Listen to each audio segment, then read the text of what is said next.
You know, I remember there was a time when my Uncle Slim was telling me a story. He was driving down the street. He had an AK-47 between his legs. And the police pulled up next to him.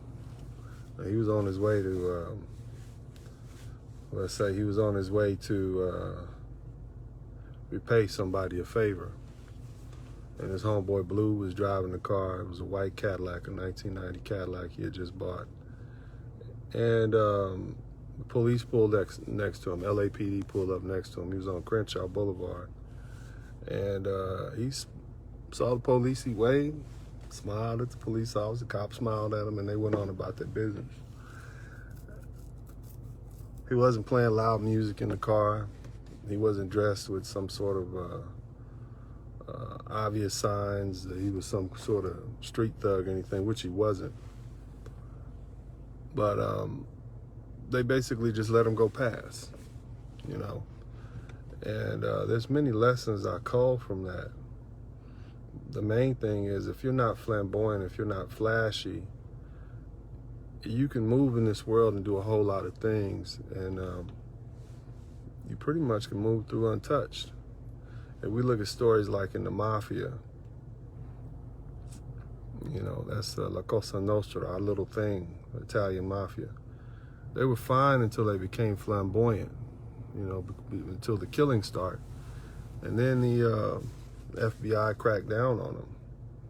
There was this movie out some years back called American Gangster with Denzel Washington. And he was fine moving heroin until the flatfoot, the beat cops, the detectives caught up with him when they saw him at a Muhammad Ali fight with a full-length mink on. What that means is, oftentimes, we undermine ourselves when we begin to be flamboyant.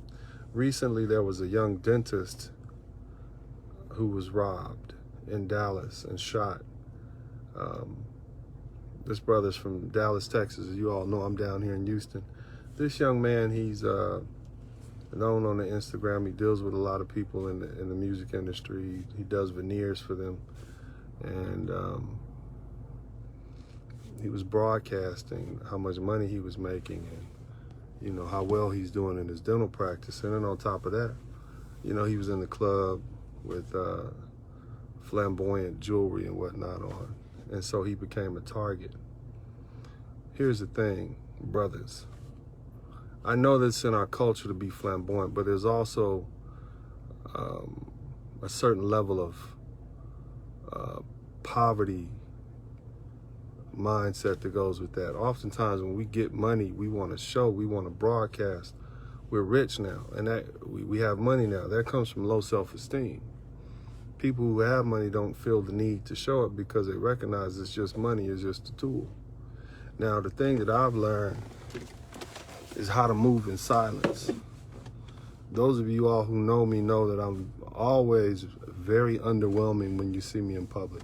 Rarely ever do you see me in sort of expensive name brand clothes or, you know, fancy stuff like that. Now, my lady and my children, I dress them differently than I dress myself. My sons have, you know, name brand, Louis Vuitton, Gucci, Burberry. I dress them differently than I dress myself because they're children. But as a black man, I understand that I'm a target when I draw too much attention to myself. So I operate in silence, even in the practice of law. The lawyers that work with me and the clients that work with me, they understand that I'm a master of quiet wars. What that means is I handle things not in the press, not all the time by being loud and boisterous in the courtroom. I handle things in the back room. Where did I get that from? Well, you know, it's some hard lessons that I learned. See, when I was a young boy, I used to cut grass. I probably was no more than about 10 years old. And I pretty much had the whole subdivision on lock. Me and my guys would get up early. We would undercut all the other older teenagers who wouldn't get out there till like 11 or 12 o'clock. By the time they got out there, the work had already been done. And I charged like 20 bucks, whereas they were charging 20 and 30. But the main thing was I beat them to the punch. The problem was I began to talk too much about how well I'm doing and, you know, how much money I was making, which served me no purpose. So eventually the older kids began to put me out of business because they would get there before I did. They were older, they had more freedom, they were bigger, they were stronger, they had more people. They got together and they ran me out of business. That's a lesson I learned at 10 years old. So now, in the practice of law, those who are close to me, my lady even sitting next to me in the house or on the sofa, she hears the conversations I have with insurance adjusters and lawyers and the other lawyers that work with me. They hear the conversations, my office manager, my staff members. They see the board, profit. They see how much money I'm making and how well I'm doing. But I don't talk about it. And the reason I don't talk about it is because it serves no purpose for me to broadcast how much I'm making. I find no benefit in doing that. A lot of us as black men have this need to be flossy, to show our drip, so to speak. And all it does is makes you a target. There are wolves out there that are hungry. There are lions and tigers and bears out there that are hungry. And what you have to learn to do as black men is move in silence. Ignore that impulse that you have to broadcast what you have and what you're doing. Sometimes it's better just to move in silence. You'll live longer that way. But a lot of us didn't get that lesson. I'm not saying don't speak up for yourself. I'm not saying don't advocate on your behalf. What I'm saying is, as far as your financials and how you're doing, you don't need to broadcast that. If you have a nice car, it speaks for themselves. You don't need to speak on it. If you dress nice, it speaks for itself. You don't need to speak on it anymore. But then there's also a time and place in which you should do that and a time and place in which you don't. First of all, if you stay in your lane, you won't get hit. Let me break that down. If you're an educated, hardworking young man, stop trying to fall over into the thug lane. Stop trying to deal with the bras that the thugs like. Let them go. Stop trying to go to the club and stunt and pop bottles and do the things that thugs do. Now, if you do that, then anticipate that they're going to be looking at you. When I go to the club, on those rare occasions when I go maybe once every year, once every 18 months, I have 4 or 5 bodyguards with me. And I also have a driver, and I have my car parked out. And before I get there, I have the owner or the manager of the club or bar pre-designate my area, and I send my security guy in there. If you've hung out with me in Houston, you see how I operate. Whether it's Club Clay, whether went to a Cardi B concert or a pool party or a day party, that's how I operate. And then on top of that, I rent a hotel room at a centrally located hotel so that I don't even go home. So nobody can follow me home that night or that afternoon. They follow me back to a hotel, and my security guards and my personal security guards, all of which are off-duty T-close officers, which is Texas. That means they are police officers or, in either Houston or other places. That's who I operate with, because I know that if you see me, buying 10, 15, 20 bottles of champagne for my friends around me, then I'm going to become a target. And so as a deterrent, they see these officers dressed in black suits, in 80, 90 degree weather. They know that those people are there to make sure that if anybody wanted some smoke, the smoke was there for them. That's how you operate. Even when you go to the club, when you have something to protect. Now, this is not for everybody, but this is to you brothers, man. This is how you maintain what you have. Don't make yourself a target. Stop trying to compete for that attention that these boys get because of their bad behavior and thuggery. Don't do that. That's not your lane, man. You're supposed to be in a first class flight. You're supposed to be in nice suits and living comfortably. There's nothing more important. There's nothing more prestigious to me than being a family man. That's the best that life has to offer. If you got a nice lady in your life and some beautiful children, that's the most important thing. You get warm meals, warm home-cooked meals every day. That's a beautiful thing. I've done all that, boys. All that you want to do, I've already done it. If you look at my pictures on Facebook, look at my videos on YouTube, I've done it already. There's nothing that you guys are doing that I haven't done 10 times over. And I'm telling you that the most important thing that you can do is be a family man and stop trying to be, don't try to compete with these thugs, or as the brothers say, don't try to compete with Pookie and Ray Ray. You don't want the women that want Pookie and Ray Ray.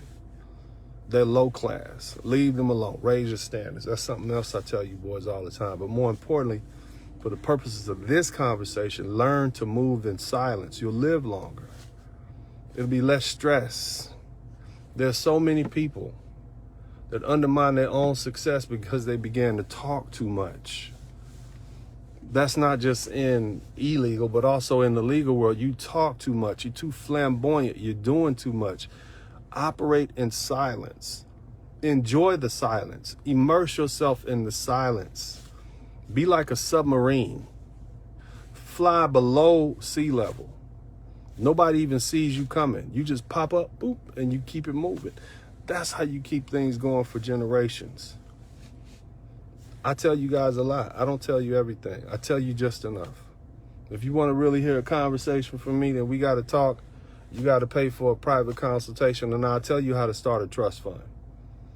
I'll tell you how I plan to make sure that my children and my children's children's children will get a monthly stipend or every month, no matter what.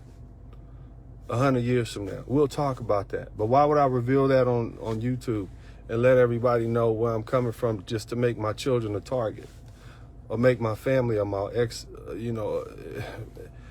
my future wife a target? You see what I mean? Learn to move in silence, fellas. And I hope that young man recovers. And shout out to O'Shea Duke Jackson for broadcasting about the young man. And and I appreciate his kind words and his lessons. You know, he himself is graduated from medical school next year. So this is to you guys, man. Like, you do all that to leave the hood. You sacrifice so much to build your businesses. You sacrifice so much to become professional lawyers and doctors. I got so many homeboys that they went to law school and then they couldn't leave the hood alone. And so they end up doing some hood stuff and lost their law licenses. Or they end up doing some hood stuff and went to jail, and they're lawyers. Literally, they're lawyers and they did some hood stuff, lost their law licenses, or went to jail. It's not worth it. Stay in this lane, man. There's a destination if you can get through this lane and get to where you're going. You don't need to do what them other boys do. Let them have that. That's in the past. Move in silence. Stay in your own lane. If you are an educated man, stay in that lane, man. I hope this hits y'all, man. I'm a little, I'm preaching a little bit, and this is more of a rant. Okay, but what I'm trying, it doesn't matter if you're a plumber, man. It doesn't matter if you are an electrician. It doesn't matter what you are. Stay in your lane. Stop stunting for these women, man. They don't even, what are you doing that for? I've done that too. It's purposeless. The most important thing is family. The most important thing is being a good father to your children. If you have a good woman, being a good man to your woman. That's the most important thing. That's what's eventually going to bring you peace of mind and happiness. That's what you should be striving for. And you can't do that if you're out there in the streets stunting and bringing heat home to the house, and it's distracting you from making money. And even the type of women you attract when you're too flossy and too flamboyant. Man, I had a 1965 Cadillac on some 20-inch rims with that sky blue and all interior. I didn't like the type of women I was attracting. I had a Bentley, beautiful. I didn't like the type of women I was attracting. It's a fun car to drive around in, but even that, and I'm not saying don't have nice things. I'm not saying don't have a nice house. I'm not saying don't have nice cars. What I'm saying is don't get it just so you can attract more attention, because you're not going to like the type of people you attract. It's no different than you spending money in the club all the time, showing off what you got. Who you stunting for? Why are you stunned? Why are you trying to floss for them? Why would you try to impress people that have less money than you? What purpose does that serve? Because the rich people that have more money are not impressed by the couple of $200,000-$300,000 that you tricking off on a car, or the $5,000-$6,000 you throwing around in the club. Rich people are not impressed by that. They just think, okay, odd, weird. Why is he doing that? So who are you trying to impress? You trying to impress poor people? Why would you try to impress poor people with how much money you have? That makes no sense. Think about that, fellas. But, man, I hope this message hits y'all right. I love you guys.